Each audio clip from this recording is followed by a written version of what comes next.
Imagine a movie about trauma and unhealthy coping mechanisms reaching a large audience. Okay, Boomer. So why is we talk about Bruno everywhere?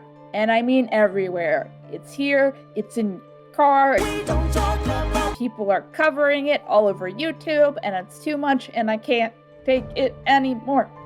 Dread it, run from it. He arrives all the same. But is this movie even worth the hype with all the memeage? Kinda. I'm probably not the best person to ask because magical realism stories where the problem can be solved by honest communication kinda seem a little far-fetched for me. We could have avoided all this if you guys just went to family therapy, but no, look at me. You. Mom! Both of you two. But maybe I'm not the main audience for this movie. Maybe the main audience is you, the viewer, who is watching this video, who's trying to understand what happened. Well, Lin-Manuel Miranda returns to the scene, and man, is he good at making songs. And that's kind of the genius of Disney marketing. Writing good songs and having them trend in all of the places is actually advertising for the movie that they're in. It's like they keep on doing this for a reason or something.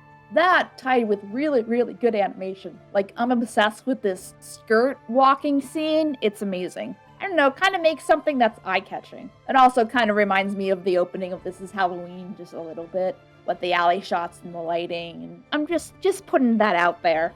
Enchanto's story also kind of reminds me a little bit of What Remains of Edith Finch, which is also about family trauma through generations, but Edith Finch is much sadder. It is technically a game, but if you really don't want to spend the money on it, you can go watch a walkthrough for free on YouTube. I really want to talk about it at a future point, so there's your hint. But the general idea of me just saying go to therapy is easier said than done, because sometimes older generations, or people who just don't believe in therapy, probably might not go to therapy. And what can you really do? You can't cut them off. Mirabelle just can't go out on her own. She doesn't have a job. She doesn't have a source of income. Honestly, I don't even know if any of them have a source of income. How do they make money? They just do favors because they're nice, right? Still, I think the Bruno song in particular is getting such a craze, not only because it's catchy and probably the bestly animated part of the feature, but also highlights the problems that are the core of the issues with families like Mirabelle's, aka don't talk about your problems, this is a big problem because it's painful, never mind, it's probably more painful long-term to not talk about it. But honestly, it's kind of its beat as well. I'm not a music-ish person. I can read music on a very basic level, maybe, but I don't even remember half of it. Thanks, Mom, for those piano lessons that didn't pay off. I just wanted to draw instead. One other point to remember is that Bruno himself is a cute, loner, dirty boy who hangs out with mice and needs a hug, and that's a common drug of the internet these days. But I guess to this movie's credit and just the general political everything going on, families don't have a lot of honest communication these days, as well as putting pressures on fellow family members in order to tie their own issues of self-identity, and it's not healthy to do that, just a spoiler to this movie. Still, Enchanto as a film is just so colorful and pretty and vibrant, and I think sometimes the bad guys don't actually have to be a bad guy. I mean, we have been progressively getting less and less bad guys in Disney movies in general. Heck, I think the last bad guy was from Luca, of all things. Out of the way! I think we don't talk about Bruno, besides all the things I mentioned, animation and beat kind of highlights the problem with society in general, and also, again, being really catchy and fun.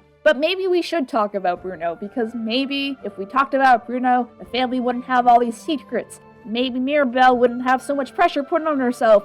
And maybe this plot of this whole movie could have been avoided. Like I said in my podcast that not a lot of people listen to. I think Enchanto could have worked a little better as a short or something like that, but as is, I'm in the minority, obviously, because this film is going everywhere and it's beautiful and good for Enchanto. Good job, Enchanto. And that's what good art should do. Maybe open up the problems in real-life society and make you reflect and be like, maybe we should talk about Bruno. And I think that's a pretty good takeaway. But hopefully we talk about Bruno, get some healthy dialogue and conversations going on, with a mental health expert or even at least your family.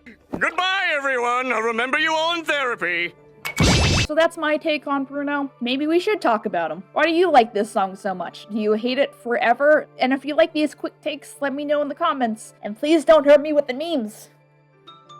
And that's all, folks, except it's not time for the ending gag.